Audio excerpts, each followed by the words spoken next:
오늘 우리 말씀을 또 상고하게 되는데, 오늘 이 말씀에는 크게 세 가지에 대해서 말씀하고 있습니다.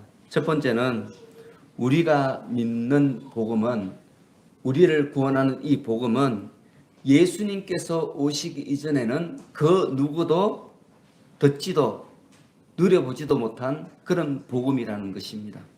두 번째는 이 복음은 유대인들뿐만 아니라 이방인들까지도 누리는 축복이다 하는 그런 말씀입니다. 그리고 세 번째는 이 복음은 능력 있고 힘 있는 사람들이 소유하고 그들이 전하는 것이 아니라 스스로 연약하다고 생각하는 사람들이 하나님의 뜻에 순종함으로 하나님의 능력을 힘입어서 전해지는 것이다. 이렇게 오늘 말씀하고 있습니다. 여러분, 오늘 이 주시는 말씀을 통해서 복음의 원리를 분명하게 깨닫는 여러분 되시기를 바랍니다. 그를 통해서 여러분이 먼저 바르게 믿고 또 바르게 전하는 복음의 일꾼들이 되시기를 축원합니다. 자, 먼저 여러분 5절 보시기 바랍니다. 우리 5절 다 함께 읽습니다. 시작. 이제 그의 거룩한 사도들과 선지자들에게 성령으로 나타내신 것 같이 다른 세대에서는 하나님의 아들들에게 알리지 아니하셨으니. 여러분, 지금 오늘 본문에 이 서신을 받는 수신자인 이 에베소 교회 성도들이 믿고 있고 또 우리들도 믿고 있는 이 그리스도 곧 메시아를 통한 이 구원의 복음은 다른 세대에서는 사람의 아들들에게 알려지지 않은 것이다. 이렇게 말씀하고 있습니다. 자, 여기에서 다른 세대는 언제일까요? 언제를 말하는 것일까요? 다른 세대. 구약시대를 예수께서 이 땅에 오시기 전인 구약시대를 다른 세대 이렇게 표현하고 있습니다. 그러므로 여러분, 지금 이 말씀은 지금 그리스도 예수를 믿는 우리들과 이 서신을 받은 에베소 교회의 성도들은 구약시대 선민으로 지칭받던 그 이스라엘 사람들보다 훨씬 더 복이 있는 사람들이라는 거예요. 여러분, 참 우리는 복받은 사람들이에요. 예수 그리스도를 믿는 우리는 참으로 복받은 사람들입니다. 자, 그런데 오늘 이 5절 말씀의 정확한 뜻은 하나님께서 구약시대에는 복음에 대한 계시를 전혀 주시지 않았다, 이런 뜻은 또 아닙니다. 하나님께서 구약시대에 살던 사람들에게는 이 복음의 계시를 완전히 열어주시지는 않았지만, 그렇지만 전혀 주시지 않은 것은 아니었다는 거예요. 우리처럼 분명하고 확실하게 계시하지는 않았지만, 그러나 그럼에도 불구하고 이 구약 성경에는 수없이 많은 예수 그리스도에 대한 계시들이 기록되어 있습니다. 여러분, 우리 예수님께서도 이 성경은 누구에 대해서 구원한 거라고요? 예수님 자신에 대해서 기록한 것이라고 이렇게 말씀하고 있습니다. 성경에서 너희가 영생을 찾는 줄도 알고 읽지만, 그러나 사실은 이 성경은 나에 대해서 증언하는 책이다. 이렇게 우리 예수님께서 친히 말씀하셨죠. 그죠? 그만큼 이 구약 성경에는 구약 시대에 이 하나님을 믿던 이 사람들에게는 예수님에 대한 계시가 나타나 있었다는 거예요. 그런데 그게 비밀로, 계시로 숨겨져서 나타나 있었기 때문에 그들이 완전한 믿음을 가지기가 참 힘들었다는 거죠. 그런데 지금 우리들은 그렇지 않다는 거예요. 우리는 완전히 밝혀진 계시를 믿고 있다는 거죠. 여러분, 하나님께서는 우리에게 하나님에 대한 모든 계시를 다 열어주셨습니다. 그래서 우리가 열심히 수고하고 노력하기만 하면 우리는 얼마든지 하나님에 대해서 다 알 수 있어요. 그런데 그럼에도 불구하고 우리가 하나님의 뜻을 잘 모르고 예수 그리스도를 따르는 삶이 어떤 것이 잘 모르는 이유는 게을러서 그런 거예요. 알고 보면 우리가 좀 열심히 노력하고 수고하면 얼마든지 이 힘있고 능력 있는 믿음의 삶을 살 수 있는데, 우리가 이 복음에 대하여 수고하지 않고 헌신하지 않기 때문에 우리가 이 복음대로 살지 못하는 그런 결과를 맞이하고 있는 것이죠. 여러분, 구약시대도 마찬가지입니다. 구약시대에도 하나님께서 이 율법에 예수 그리스도의 그림자를 다 심어 놓으셨어요. 예수님의 계시를 다 부분에 다 허락해 주셨어요. 그런데 왜 이스라엘 사람들이 이 계시를 깨닫지 못했는가 하면 이 하나님의 뜻에 대하여 별로 궁금해하지 않았습니다. 이 사람들은 하나님이 주시는 그 은혜의 혜택만 관심이 있었어요.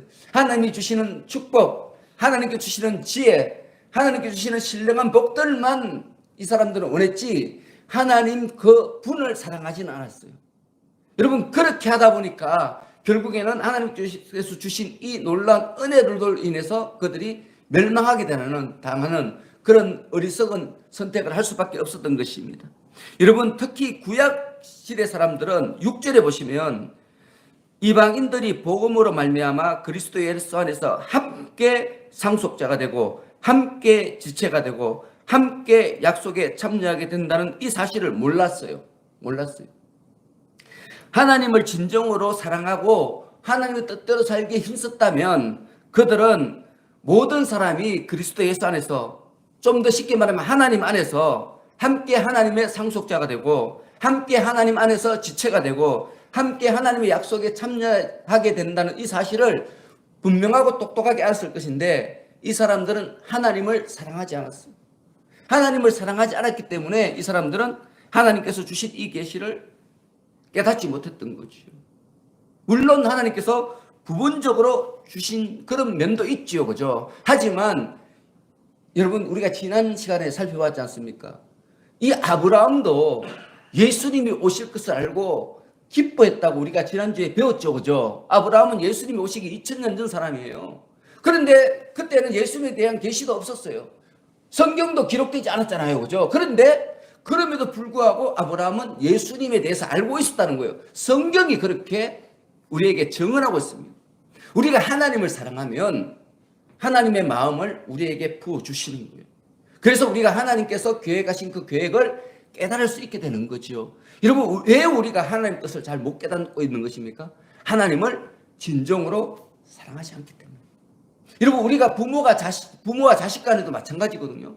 자식이 진짜 부모를 사랑하면, 내가 정말 아버지 어머니를 사랑하면 나도 모르게 어머니 아버지의 마음을 알아요. 그렇죠? 우리가 다 살아봤잖아요. 경험해봤잖아요. 그런데 우리가 부모님을 그냥 용돈을 주고 나에게 어떤 편안함을 주고 이런 존재 인식하면요, 부모의 마음을 전혀 예측하지 못합니다. 자기의 욕심에 휩싸여서 부모가 어떤 마음을 품고 있는지, 부모가 자기를 어떻게 사랑하는지에 대해서 알지도 못하고 관심도 없어요. 오직 자기의 욕심을 채우는 것에 온통 관심이 쏠려 있거든요. 그런데 우리들도 그렇고 또 지금 구약에 나타난 이 멸망한 이스라엘 백성도 그런 마음을 갖고 우리 주님을 대했기 때문에 하나님에 대해서 전혀 몰라요. 하나님께서 도대체 어떤 구원 계획을 갖고 자신들을 선택했는지에 대해서 예상조차도 못했습니다. 왜냐하면 하나님을 사랑하지 않았기 때문에. 여러분, 지금 여러분의 삶에 예수를 믿는 이 믿음이 얼마나 소중합니까? 여러분, 이것은 여러분이 진정으로 예수님을 사랑하느냐 사랑하지 않느냐에 달려있는 거예요. 여러분, 늘 제가 말씀드리지만 믿음은 우리가 노력해서 쟁취하는 것이 아니잖아요. 믿음은 뭐예요? 선물입니다. 선물. 하나님께서 우리에게 주시는 선물이에요. 그런데 하나님을 사랑하지 않으면 하나님이 선물을 주시는데도 이걸 선물로 생각하지 않고 짐으로 생각하는 짐. 여러분, 우리 부모들이 자녀들에게 정말 자녀를 사랑하면, 옛날에 이런 말도 있었어요. 강남에 사는 이 학부모들은 뭐 식당에 가서 일을 한대요. 왜 일을 해요? 자기 자식들을 학원에 보내려고, 잘되게 하려고. 그런데 그렇게 자기 자녀들을 잘되게 하려고 수고하고 노력해서 돈을 버는데, 실제로 강남에서 학교 다니는 애들은 자기 엄마가 식당에서 일하는 거 보고 어떻게 해요? 피해요. 도망가요. 그러면서 엄마에게 막 욕을 해요. 왜 그런 일을 하냐고. 여러분, 왜 그런 일을 했을까요? 엄마가? 자녀들을 진정으로 사랑해서 그 일을 했잖아요. 그런데 이 자녀가 진정으로 부모를 사랑한다면은 부모의 그런 마음을 충분히 알 수 있을 것인데, 부모를 사랑하지 않으니까 부모가 하는 일이 자꾸 자기 마음속에 불만으로 다가오는 거예요. 여러분, 우리가 하나님을 진짜 안 사랑하면 여러분들에게 주어진 어떤 상황과 일들이 자꾸 불만스럽게 보여요. 다른 사람에게는 왜 이렇게 하나님께서 좋은 것을 주시는데 왜 하나님 나에게는 안 주십니까? 왜 다른 사람에게는 저런 은사도 주시고 저렇게 자녀들이 잘 되는 복도 주시고 남편도 잘하고 아내도 잘하고 이런 복을 주시는데 왜 저에게는 안 주십니까? 이런 불평하는 마음들이 자꾸 일어나는. 왜 그렇습니까? 하나님을 사랑하지 않기 때문에. 여러분, 하나님을 사랑하면 하나님의 뜻을 깨닫게 됩니다. 그래서 여러분, 지금도 내가 예수를 믿었는지 몇십 년 되었는데도 아직도 하나님의 마음을 잘 모르겠다 하면 여러분, 이 믿음을 다시 한번 내려놓고 정말 내가 하나님을 사랑하는지 한번 돌아보시기 바랍니다. 여러분, 그래서 내가 정으로 하나님을 사랑하는 것이 아니라고 여기진다면 오늘부터라도 다시 하나님을 사랑할 일을 힘써 보시기 바랍니다. 그리하면 그때부터 하나님의 음성이 들리는 거예요, 여러분. 여러분, 우리 예수님의 제자들은 예수님이 함께 사실 때는 예수님의 뜻을 잘 몰랐잖아요, 그죠? 왜 몰랐죠? 예수님을 사랑한 것이 아니라 뭘 사랑했어요?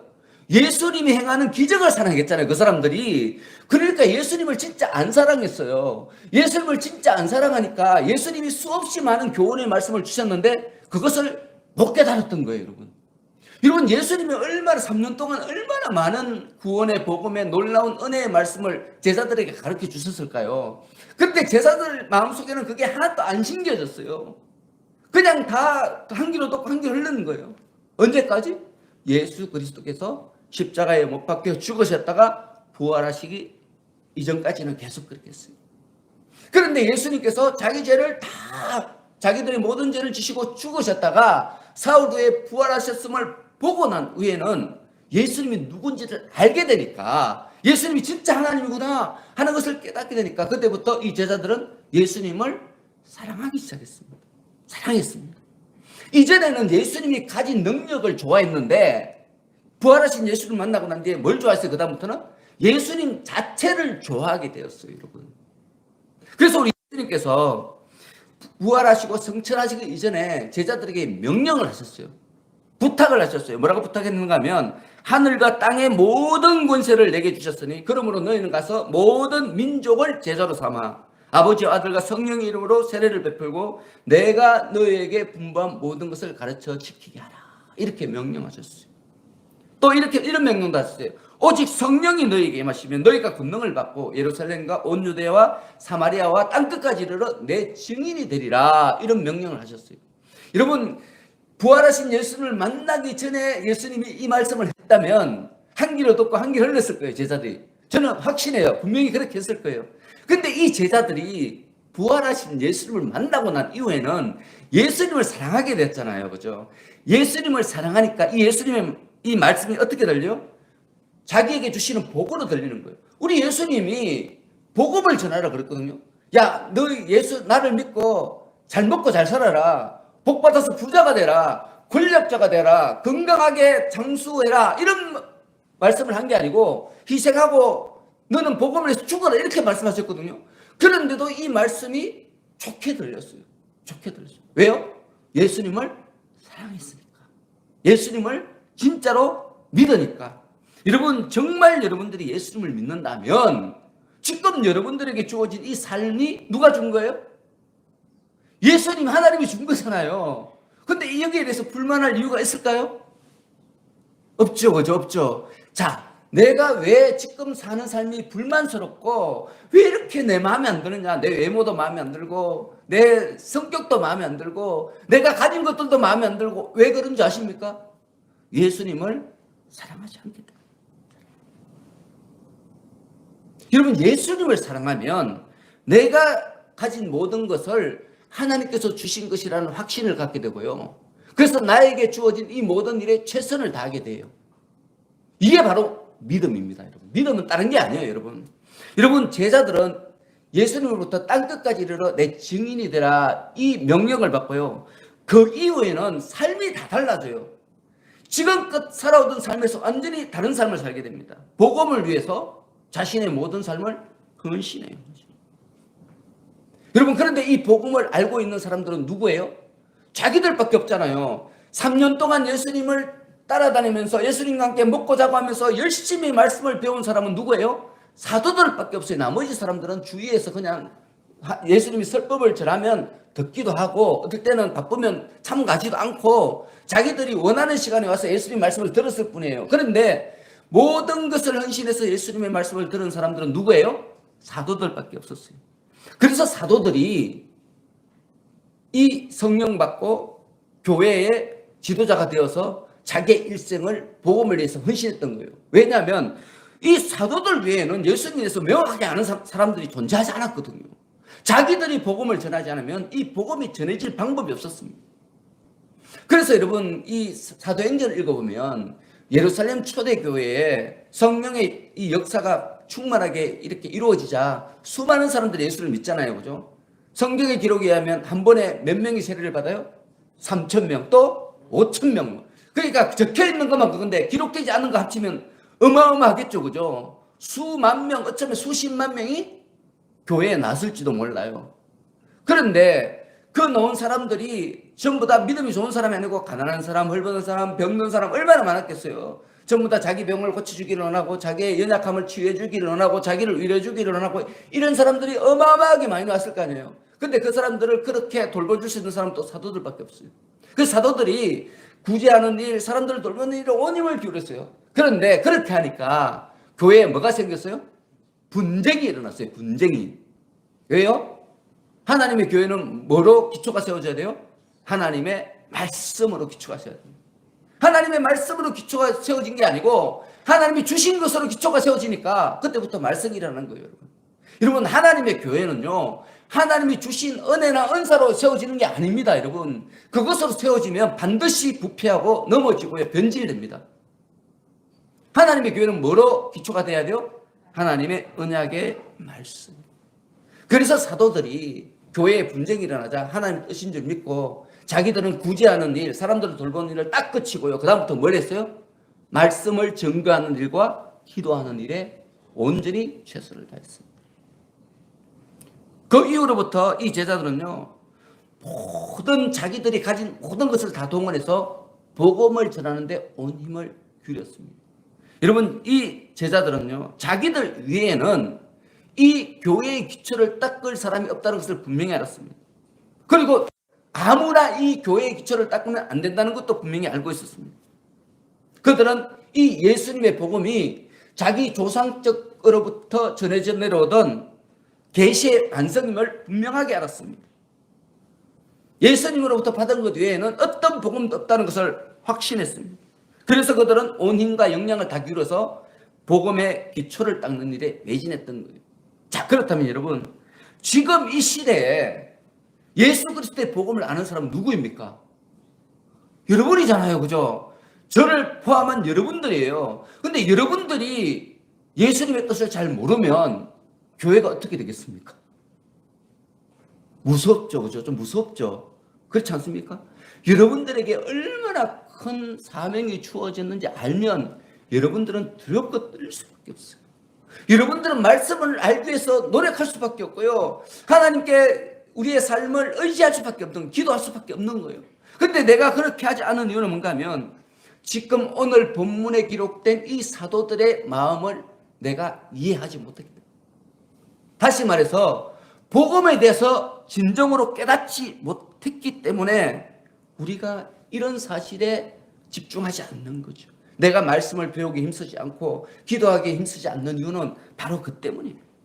여러분 이 사도들이 특히 이 말씀의 기초에 대해서 굉장히 강조를 많이 하거든요. 이 신약 성경을 읽어보면 거의 대다수의 교훈들이 말씀에 대한 교훈입니다. 우리가 말씀을 알아야 된다는 거예요. 하나님의 뜻을 알아야 된다는 거예요. 예수 그리스도의 심정을 알아야 된다는 거예요. 이걸 모르면 우리는 하나님의 뜻대로 살 수 없다. 하나님의 영광을 나타낼 수 없다. 그것을 계속해서 기록하고 반복하는 그런 가르침이 바로 신약 성경입니다.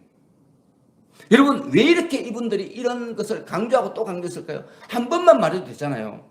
그런데 성경 읽어보십시오. 한 번만 말하는 게 아니에요. 지금 에베소 우리가 지금 읽고 있는데 오늘 13번째 시간인데 여러분 왜 이렇게 제가 이제 3장이잖아요. 정말 짧은 글인데 왜 이렇게 조각 내서 여러분들에게 이 말씀을 전하고 있습니까? 말씀의 기초를 쌓는 것이 그만큼 중요하기 때문에 중요하거든요. 근데 우리는 이걸 몰라요.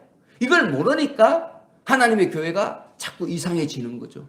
우리의 믿음이 이상해지는 것이고 우리의 소원이 이상해지는 것이고 그래서 우리 가정도 이상해지고 내 자신의 삶도 이상해지고 이상한 쪽으로 흐르는 거예요. 우리는 세상에 속한 사람도 아니고 그렇다고 하늘에 속한 사람도 아니에요. 애매하게 있죠. 하늘의 신령 복을 누리는 것도 아니고 세상 사람들이 막 누리는 탐욕과 쾌락을 누리는 것도 아니고 어중쭉하게요. 행복하지도 않고 불행하지도 않고 뭔가 이상하게 부자연스러운 모습으로 계속 우리가 살아가고 있어요. 그게 왜 그러냐 하면 하나님의 뜻을 명확하게 알지 못해서 그렇다는 거예요. 여러분 사도 바울은요 정말 많은 사람들에게 복음을 전했잖아요. 그죠? 오랜 시간 동안 복음을 전했어요. 그러면서 얼마나 많은 사람들을 체험했겠습니까? 어떤 사람은요 목숨을 바치겠다고 막 불같이 타오르는 열정으로 아마 사도 바울에게 찾아왔을 거예요. 자기의 전 재산을 바치고요. 자기 열정을 바치고. 그러다가 어느 날 갑자기 쑥 떠나가는 거야. 그렇게 은혜를 많이 받았는데 어느 날 갑자기 떠나가는 거야. 대마처럼. 그런 사람을 수없이 많이 겪었을 것입니다. 그걸 보면서 사도 바울이 깨달은 거예요. 하나님의 복음의 기초를 든든히 세우지 않으면 언제든지 사탄의 미혹에 넘어갈 수 있구나. 사탄의 미혹은 하나님의 말씀보다 더 보암직도 하고 탐스럽기도 하기 때문에 누구든지 그가 예수님의 제자를 할지라도 목사를 할지라도 권사를 할지라도 장로를 할지라도 얼마든지 넘어질 수 있겠구나 하는 것을 깨달은 거예요. 그래서 오늘 이 본문을 기록하고 있는 것입니다. 여러분 우리는 무엇보다도 하나님의 말씀을 바르게 깨달아야 돼요. 여러분 이 바르게 못 깨달으면 자칫 오해하면요 나만 망하는 게 아니에요. 여러분 내가 전도하는 모든 사람 다 같이 망해요. 여러분 그걸 아셔야 됩니다. 예수님이 그렇게 말했거든요. 유대인들이 하나님을 믿는 믿음을 잘못 가지고 있었어요. 탐욕적인 믿음으로요 우상숭배처럼 하나님을 믿었어요. 그러면서 이 사람들이 배 타고 바다를 건너서 사람들에게 복음을 전해서 그들을 데려다가 이 유대인들보다 더 악한 죄인으로 만든다 이렇게 말씀하셨거든요. 여러분 자칫 잘못하면 내가 예수를 잘못 믿으면 내 아들들은 더 잘못 믿을 수 있다. 우리 이후에 오는 우리 성도들은 점점 더 왜곡된 신앙을 믿을 수 있게 된다는 거예요. 얼마나 무서운 이야기예요. 여러분 그래서 여러분들이 어차피 예수를 믿잖아요. 우리 하나님의 초청에 응했잖아요. 그렇다면은 분명한 하나님의 말씀을 깨달을 수 있기를 바랍니다. 여러분 우리에게 진짜 사랑을 주는 것, 진짜 기쁨을 주는 것, 진짜 평안을 주는 것은 오직 복음밖에 없습니다. 저는 확신합니다. 왜냐하면 제가 다 체험해 봤기 때문에 그렇습니다. 여러분 우리가 예수 그리스도의 사랑이 있으면요 다 할 수 있어요. 지금 우리가 연약하고 마음이 우울하고 괴롭고 실망하고 좌절하는 이유는 뭔가 하면 내 속에 뭐가 없어요? 예수님을 향한 사랑이 없어서 그런 거예요. 예수님을 믿는 믿음이 없어서 그런 거예요. 여러분 예수님을 믿으면 그랬잖아요. 죽어도 살겠고 죽어도 사는 거예요. 여러분 걱정하지 마시기 바랍니다. 우리 예수님이 약속하셨잖아요. 무릇 살아서 나를 믿는 자는 영원히 죽지 아니하리니 네가 이것을 믿느냐? 아멘입니까? 아멘. 여러분 이런 믿음으로 사시면 여러분 삶 속에 이제 복음의 길이 열려지게 되는 거예요. 여러분 복음의 길을 걷는 순간 여러분의 삶은 다 바뀝니다. 지금까지 여러분이 생각했던 삶과 복음의 길 위에서 바라보는 여러분의 삶은 완전히 다릅니다. 근데 여러분들 꼭 복음의 길 위에서 여러분의 삶을 바라볼 수 있기를 축원합니다. 여러분 이어진 7절은 복음의 일꾼이 어떤 사람인가, 어떤 사람이 복음의 일꾼이 되느냐 이것에 대한 말씀이에요. 여러분 과거에 이 바울은요 복음의 비방자였어요.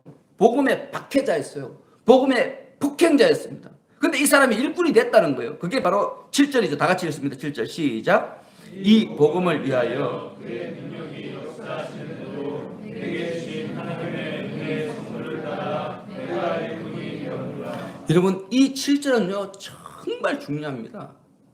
하나님의 은혜를 가진 자가 반드시 가져야 되는 삶의 기본 자세 중에 기본 자세예요. 이게 흐트러지면 다 망합니다. 여러분 다 흐트러지고요. 엉뚱한 복음이 되고 마는 거죠. 그죠? 여러분 우리 사람들을 보면 일반적으로 볼 때 과정보다는 결과에 집중하죠. 그죠? 좀 그렇죠. 그죠? 회사에 가도 그러잖아요. 결과를 가져오라 그러거든요. 회사 가면 제일 많이 듣는 말이 결과를 가져오라는 거예요. 결과.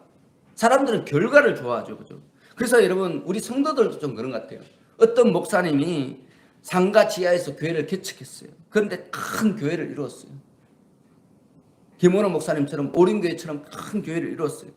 그러면요, 사람들이 누구를 칭찬해요? 목사님을 칭찬하죠. 그죠? 놀라운 일을 했다고 목사님을 칭찬해요. 목사님을 막 존경하고 위대하게 여기잖아요. 그죠? 여러분 다 그렇죠. 그죠?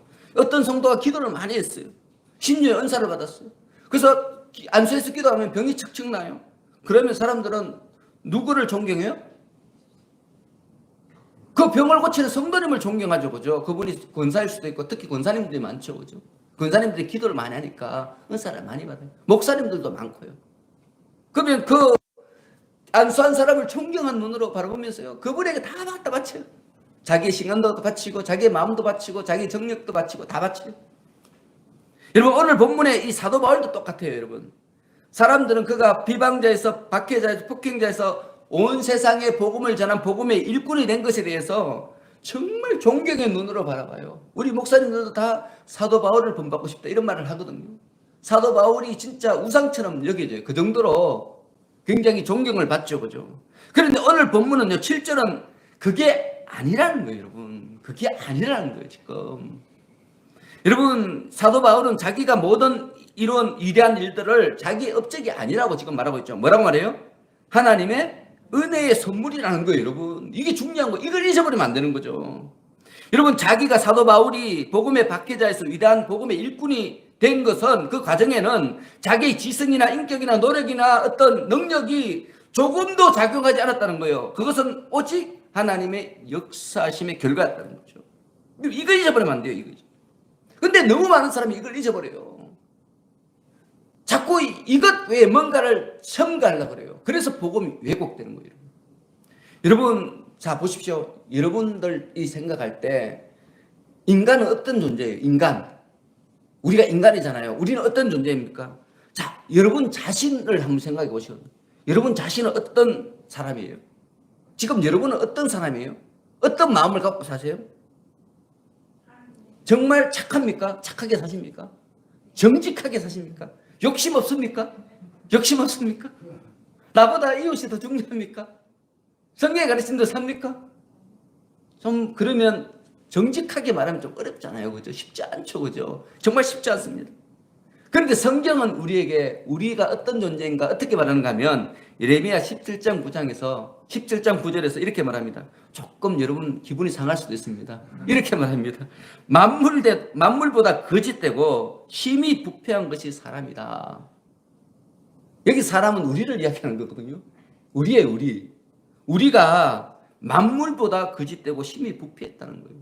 여러분 인정이 되십니까? 좀 기분이 좀 상하지요, 그죠? 그 정도는 아닌데, 그 정도는 아닌데. 그런 생각이 들잖아요. 그런 마음이 있죠, 그죠? 그런데 성경은 그렇지 않다.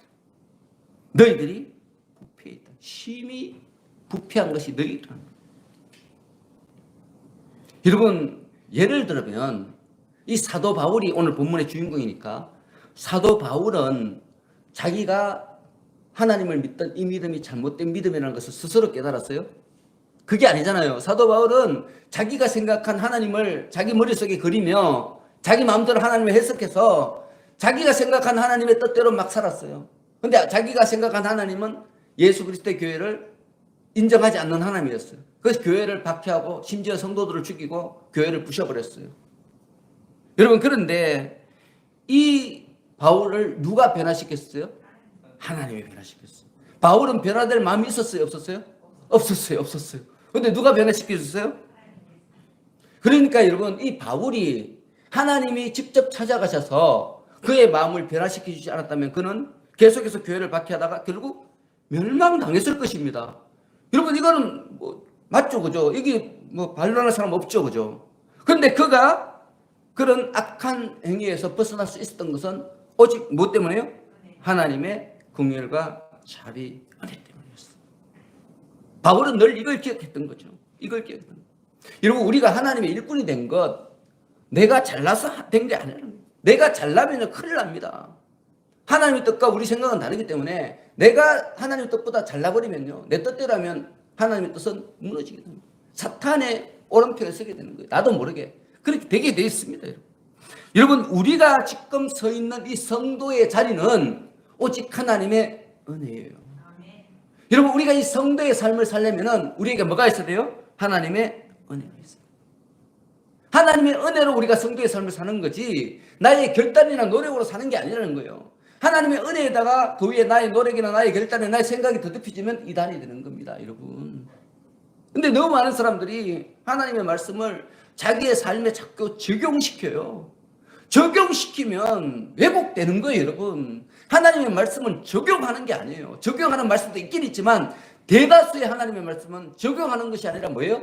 순종하는 거예요, 순종. 내 생각과 다르지만, 내 의지와 다르지만, 내가 원하는 것과 다르지만, 그러나 하나님께서 명령하시니까 제가 순종하겠습니다. 이게 바로 복음이죠, 복음. 여러분, 이걸 잊어버리니까 하나님께 영광을 돌리는 게 아니라 누구에게 영광을 돌려요? 사람에게 영광을 돌리는 거예요. 다 하나님이 주신 것인데. 그렇지 않습니까? 하나님이 주신 거잖아요. 자기가 한 게 아무것도 없어. 자기는 하나님이 시키는 대로 수고했을 뿐이에요. 여러분, 어떤 종이요, 굉장히 놀라운 성과를 냈어요. 예를 들어서 여러분 좋아하는 돈, 좋아요. 돈으로 한번 볼게요. 어떤 종이 나스닥에 투자를 해서 갑자기 100억을 만들었어요. 1억짜리를. 자, 100억을 만들었으면 이 돈은 누구 거예요? 주인 거예요, 여러분. 안타깝게도 내게 아니에요, 노예는요. 노예는 그 가지고 있는 모든 것이 누구 거예요? 주인 거예요. 자, 이 노예가 어떤 이쁜 여자와 결혼했어요. 자녀를 낳았어요. 이 자녀는 누구 자녀예요? 주인 거예요. 안타깝지만 내게 아닌 거예요. 왜냐하면 나 자신이 누구 거기 때문에? 주인 거기 때문에. 여러분, 우리가 하는 이 모든 일들은요, 누구의 거예요? 하나님 거예요. 왜요? 우리는 죽었다가 누구의 은혜로 살았어요? 하나님의 은혜로 살았잖아요. 내가 그리스도 예수와 십자가 못 박혀 죽었나니, 그런즉 이제는 내가 사는 것이 아니고 내 안에 누가 살아요? 그리스도께서 사시는 것이니. 여러분, 이 말씀 믿음으로 아멘입니까? 그러면 여러분 삶은 지금 여러분의 삶이 아닌 거지요. 누구의 삶이에요? 그리스도 예수의 삶이에요. 그 예수님을 대신해서 사는 삶이잖아요. 그런데 함부로 살 수 있어요, 우리가. 함부로 살 수 없죠. 그러니까 믿음만 있으면 여러분 넘어지지 않습니다. 여러분이 돈이 없어서 넘어지는 게 아니고 건강이 없어서 넘어지는 게 아니에요. 친구가 없어서 넘어지는 게 아니고 왜 넘어집니까? 뭐가 없어서? 믿음이 없어서. 오늘 믿음을 새롭게 하시는 여러분 되시기를 축원합니다. 여러분, 마지막으로 8절 보시면 바울은 하나님께서 자신을 복음의 일꾼으로 삼으신 것은 청량할 수 없는 그리스도의 풍성을 이방인에게 전하게 하기 위함이다, 이렇게 고백하고 있습니다. 여러분, 이 말씀은 우리 성도들과 교회가 세상을 향해서 무엇을 해야 되는지 보여주는 매우 귀한 말씀이죠. 여러분, 우리 한국 교회가 예년에 비해서 굉장히 부유해졌죠, 그죠? 참 부자가 되었습니다. 뭐 우리 교회는 아주 부자는 아니지만 주위에 있는 교회 보면, 좀 대형 교회들 보면 돈이 막 남아 돌더라고요. 남아 돌아서 어떻게 할 줄을 몰라요. 물어보니까 뭐 100억을 유치하고 있느니 뭐 200억, 300억 뭐 이런 얘기를 하더라고요. 그 교회, 그 돈을 좀 이 작은 교회들 좀 빚 갚는데 좀 도와주면 좋겠는데 안 주고 그냥 자기들 갖고 있는, 그러면서 그래요. 이걸로 뭘 할까 고민이래요. 아, 참 별 고민도 다 있다. 그냥 옆에 있는 작은 교회 도와주면 되지. 저는 그래요. 그래서 제가 한 날 그랬어요, 목사님. 목사님, 쓸데없는 고민해야 합니까? 하나님 뜻대로 쓰면 되지. 하나님 뜻이 뭡니까? 가난하고 연약한 하나님의 교회를 돕는 것 아닙니까? 그냥 쓰세요. 내가 그러니까 그냥 웃더라고요. 여러분, 너무 많은 경우 보면 이 사람들이 뭐에 집중하는가 하면 외로운 독거 노인을 돕는 일, 소년 소녀 가정 돕는 일, 학자금이 필요한 불우한 청소년을 돕는 것, 뭐 이 교도소의 수감자를 돕는 것, 또 각종 사회 정의에 대해서 관심을 기울이고 힘쓰는 것, 이런 문제에 교회가 집중적으로 온 힘을 기울이고 있습니다. 그런데 여러분, 오늘 본문은 그게 아니에요. 그렇게 하는 게 아니에요. 우리가 해야 될 일은 뭔가 하면 8절에 말씀하는 것처럼 그리스도의 풍성을 전하는, 풍성. 더 정확하게 말하면 청량할 수 없는 그리스도의 풍성을 전하는 것이 교회의 존재 목적이고 우리 성도들의 존재 목적이죠. 여기서 그리스도의 풍성은 뭐예요? 복음이죠. 복음. 그죠? 왜? 이 복음은 청량할 수 없다 그러는데 왜 청량할 수 없어요? 그만큼 신비롭고 놀라운 능력을 가지고 있습니다. 여러분, 우리가 가난한 사람에게 식량을 한번 갖다 주는 것은요, 그거 먹고 나면 또 배고파요. 근데 우리가 가난한 사람에게 복음을 전해주잖아요. 그러면요, 그 다음에 식량 갖다 줄 필요가 없어요. 왜냐하면 하나님이 그때부터 그를 도우시기 때문에. 이게 복음이에요. 여러분, 그걸 아셔야 됩니다. 어떤 사람이요, 굉장히 외로움에 빠져 있어요. 여러분, 매일 가서 말동무 해줘야 되잖아요. 그죠? 말동무 해주면 갈 때는 행복해하죠. 오면 또 우울증이 빠지잖아요. 여러분, 이거 일회성이에요. 그분을 우울증에서 벗어나게 하는 방법은 뭐예요? 그에게 복음을 전하면 되는 거예요. 너무 간단해요. 간단해요. 여러분, 부모와 자식 간의 관계가 좀 서먹서먹해요. 여러분, 이거 해결하려면 뭘 하면 돼요? 부모님에게 복음을 전하면 끝나는 거예요, 여러분. 매일 찾아가서 무난히 사는 거, 그래도 가고 나면 섭섭하고요. 또 뭔가 좀 이상한 데 있으면 섭섭하고요. 또 며느리가 싫고요. 그런데 계속 반복되잖아요. 왜요? 그에게 뭐가 없어서 그래요? 복음이 없어서 그래요. 복음만 들어가면 없어도 행복하고요. 있으면 너무 더 행복해서 나눠주고요. 이게 우리 성도들의 삶이 되는 거죠. 여러분, 복음은요, 누구든지 구원해요. 아무리 많은 사람도 구원해요. 모든 사람을, 믿는 모든 사람을 예수 그리스도 말씀 안에서 하나가 되게 해요. 여러분, 우리의 사명은요, 이 복음을 전하는 것입니다. 여러분, 이것보다 더 중요한 일은 없어요. 여러분, 지금 우리 교회들이 정신을 차리고 깨어야 돼요. 왜요? 사회 활동이 중요한 게 아니라 복음을 전해야 돼요. 그 100억, 200억으로 뭘 할까 고민할 것이 아니라 그 돈으로 복음을 전하는 일에 사용해야 되는 거죠. 여러분, 오늘 본문에는 이방인들이 많이 이렇게 굉장히 강조되어 있지만, 여러분, 우리도 이방인이잖아요. 여기서 이방인으로 그래서 해외 선교만 생각하는데, 여러분, 절대 그렇지 않습니다. 여기서 이방인은요, 이 에베소 지역에 사는 일반 성도들을 이야기하는 거예요. 일반 성도. 여러분, 지금 예수를 믿지 않는 여러분의 주위에 있는 모든 사람들이 바로 오늘 본문에 나오는 이방인들입니다. 그렇게 해석해야 되죠. 어떤 사람은 이걸 갖다 또 저 아프리카 가서 복음 전해야 된다. 우리나라 소용없다. 이런 사람도 있어요. 근데 성경을 잘 읽어야 되는 거죠. 여러분, 우리가 복음을 전해야 돼요. 그런데 문제는 뭐예요? 우리가 복음을 전할 때 복음을 전함받는 그 사람이 어떤 문제가 있는지 잘 몰라요. 저도 늘 그게 고민돼요. 어떤 문제를 해결받아야 이 사람이 좋아할지도 몰라요. 그에게 어떤 능력이 필요하고 어떤 해결책이 있는지 잘 몰라요. 그래서 복음을 전할 때 좀 두려워요. 사실 저도 그래요. 두려워요. 그런데 성경은 우리에게 말하기를 예수님은 다 안다는 거예요. 나는 모르지만 내가 전하는 예수님은 그에게 필요한 것이 무엇인지 다 안다는 거예요. 여러분, 그의 필요를 채워주는 것은 내가 채워주는 거예요? 예수님이 채워주는 거예요? 여러분, 우리가 착각하는 거예요. 착각하는 거죠. 나는 그냥 전달자잖아요. 그죠? 근데 내가 그 사람을 어떻게 구원하려고 막 생각을 하고 그 사람을 어떻게 믿음 생활을 잘할 수 있도록 할까? 이를 고민을 하잖아요. 근데 그런 고민을 할 필요 없는 거예요. 우리가 해야 될 일 뭐예요? 그에게 복음을 전하는 거예요. 여기까지가 우리가 해야 될 일이에요. 그 다음에 그 사람이 예수를 잘 믿고 못 믿고는 누가에게 달린 거예요? 하나님에게 달린 거죠, 여러분. 이게 믿음이에요, 여러분. 이걸 우리가 믿어야 되는 거예요. 근데 이걸 못 믿으니까 자꾸 잔소리하고 자꾸 간섭하고, 그러니까 예수 믿으려는 사람을 자꾸 쫓아내요. 한 번 예수 믿겠다고 작정을 했는데 우리 아들이 엄마가 옆에 자꾸 잔소리하는 거야. 야, 너 왜 기도 안 해? 너 왜 말씀 안 봐? 너 왜 새벽기도 안 넣어? 막 이러면서 자꾸 간섭하는 거야. 아유, 귀찮아서 믿지 말아요. 저렇게 다 하면 내가 뭐 어떻게 세상 살아? 우리 아이들이 다 포기해 버리는 거예요. 여러분, 한 번 자녀에게 복음을 전했으면 예수님을 믿으시기 바랍니다.